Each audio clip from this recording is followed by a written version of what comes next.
চর্চার নিয়মিত আয়োজনে স্বাগত। আমরা এখন কথা বলবো পোষ্য কোটা নিয়ে। পোষ্য কোটা নিয়ে কথা বলার জন্য আমাদের সঙ্গে স্টুডিওতে আছেন চর্চার সম্পাদক, বিশিষ্ট রাজনৈতিক বিশ্লেষক ও সাংবাদিক সোহরাব হাসান। সোহরাব হাসান, আপনাকে ধন্যবাদ। ধন্যবাদ আপনাকে।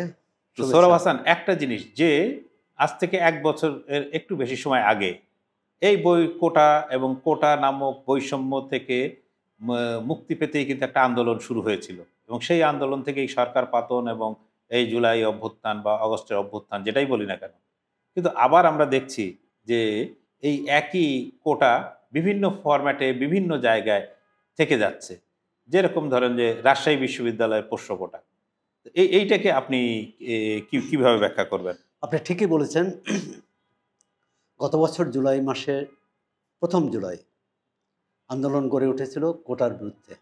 অর্থাৎ সরকারি চাকরিতে যে কোটা ব্যবস্থা ছিল, বিগত সরকার সেটা 18 আন্দোলনের মধ্য দিয়ে কোটা বাতিল করে, কিন্তু পরবর্তীকালে আবার আদালতের মাধ্যমে সেটি পুনর্বহালের চেষ্টা করে। এর বিরুদ্ধেই ঢাকা বিশ্ববিদ্যালয় সহ সারা দেশের শিক্ষার্থীরা আন্দোলন করে এবং সেই আন্দোলন সরকার পতনের আন্দোলনের দিকে নিয়ে যায়। এখন কোটা কেন, কার জন্য কোটা? কোটা মানে বিশেষ সুবিধা। সেটাই তো, যে কোটা মানে বিশেষ সুবিধা। বিশেষ সুবিধা, এই বিশেষ সুবিধা কারা পেতে পারে? বিশেষ সুবিধা সমাজের সবচেয়ে পশ্চাৎপদ, পিছিয়ে পড়া মানুষ, নারী, প্রান্তিক জনগোষ্ঠী, সংখ্যালঘু, বিশেষ করে জাতিগত সংখ্যালঘু, বাংলাদেশে আদিবাসী যারা আছেন তারা নানাভাবে শিক্ষা দীক্ষা সম্পদে তারা পিছিয়ে আছে, তাদের জন্য বিশেষ সুবিধা দেয়া যেতে পারে।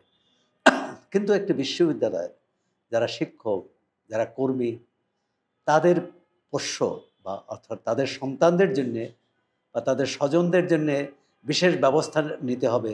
অর্থাৎ শিক্ষকের যদি সন্তান হয় তাহলে বিশেষ সুবিধায় ভর্তি হবে, মানে এটা তো অন্যায়। অর্থাৎ এর মাধ্যমে অন্য একজন যিনি ভর্তি হওয়ার যোগ্যতা রাখেন, তার চেয়ে বেশি নম্বর পেয়েছেন, তাকে বঞ্চিত করা। তো এখানেও কিন্তু একই, যে কোটার বিরুদ্ধে আন্দোলন, সেই বৈষম্যের কোটা নিয়েই কিন্তু মানে আবার এক্ষেত্রেও একই বৈষম্য, এখানেও বৈষম্য। এবং দেখুন, সরকার জাতীয় পর্যায়ে সরকার যেমন একেবারে নাকে পানি না আসা পর্যন্ত কোনো দাবি মেনে নেয় না, রাজশাহী বিশ্ববিদ্যালয়ে আমরা দেখলাম যে যখন ভাঙচুর হচ্ছে, যখন অবরুদ্ধ হচ্ছে, যখন একটা অস্থির পরিবেশ তৈরি হয়েছে, বিশৃঙ্খল পরিবেশ তৈরি হয়েছে, তখন মধ্যরাতে ওটা স্থগিত করলো কোটার ব্যবস্থা। কিন্তু শিক্ষকরা তো ইতিমধ্যে কর্মবিরতির ডাক দিয়ে বসে আছেন, তারা আজকে কর্মবিরতি পালন করেছে। না, কর্মবিরতি পালন করতে পারে, শিক্ষক লাঞ্ছিত হয়েছে, সেটি অন্য বিষয়। কিন্তু কোটাটা রাখাটা ন্যায্য ছিল না, সেটি কিন্তু স্বীকার করতে হবে তাদের।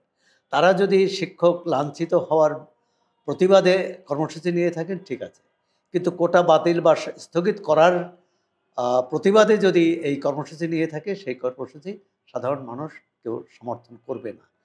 আর রাজশাহী বিশ্ববিদ্যালয়ে এর আগেও এরকম অনেক ঘটনা ঘটেছে। আমরা বিগত সরকারে আমলে দেখেছি যে রাজশাহী বিশ্ববিদ্যালয়ের উপাচার্য তার নিজস্ব কোটা বানিয়ে নিয়েছেন, তার জামাতাকে চাকরি দিয়েছেন, তার কন্যাকে চাকরি দিয়েছেন, তার আর্দালিকে চাকরি দিয়েছেন, অনেকগুলো বিষয়। মানে এটাও তো কোটা, এটা ঘোষিত কোটা না, এটা নানাভাবে অঘোষিত কোটা এবং অস্থায়ী চাকরি দিতে পারে উপাচার্য।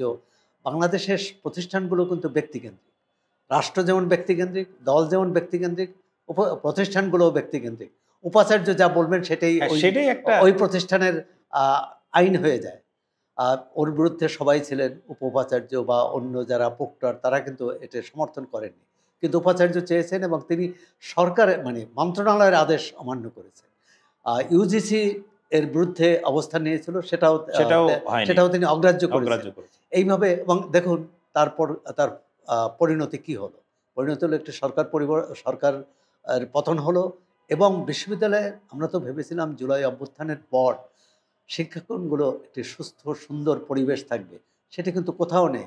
কিছুদিন আগে দেখলেন যে চট্টগ্রাম বিশ্ববিদ্যালয়ে কী ঘটল, এবং একটার পর একটা বিশ্ববিদ্যালয়ে এই অরাজক অবস্থা আছেই। তাতে শিক্ষার্থীরা শিখবে কোথায়? তারা শিক্ষার পরিবেশ কোথায় পাবে? 4টি বিশ্ববিদ্যালয়ে ছাত্র সংসদ নির্বাচন হওয়ার কথা, 2টি হয়ে গেছে। মানে 24-এর এই আন্দোলনের পরে কি মানে সেই আন্দোলনের আলোকে কি এই সরকার কি কোনো নির্বাহী আদেশ বা আইন পরিবর্তন যাই করা হোক না কেন, সেটা করে কি এই ধরনের যে কোটাগুলো আছে, যেটা প্রচণ্ডভাবে মানে বৈষম্য বলে প্রতীয়মান, সেগুলো কি দূর করতে পারতো না? কোটা তো মানে বিশেষ সুবিধা, এবং বিশেষ সুবিধা কে পাবে? বিশেষ সুবিধা পেতে পারে এখন সমাজের যারা পিছনের মানুষ, যারা প্রান্তিক মানুষ, এবং আহ, ক্ষমতাহীন মানুষ, গরিব মানুষ। না, কিন্তু আমরা তো বলছি যে বৈষম্য হ্যাঁ, কিন্তু এখানে হচ্ছে যে যারা সুবিধাপ্রাপ্ত তাদেরকে বিশেষ সুবিধা দেওয়া হয়।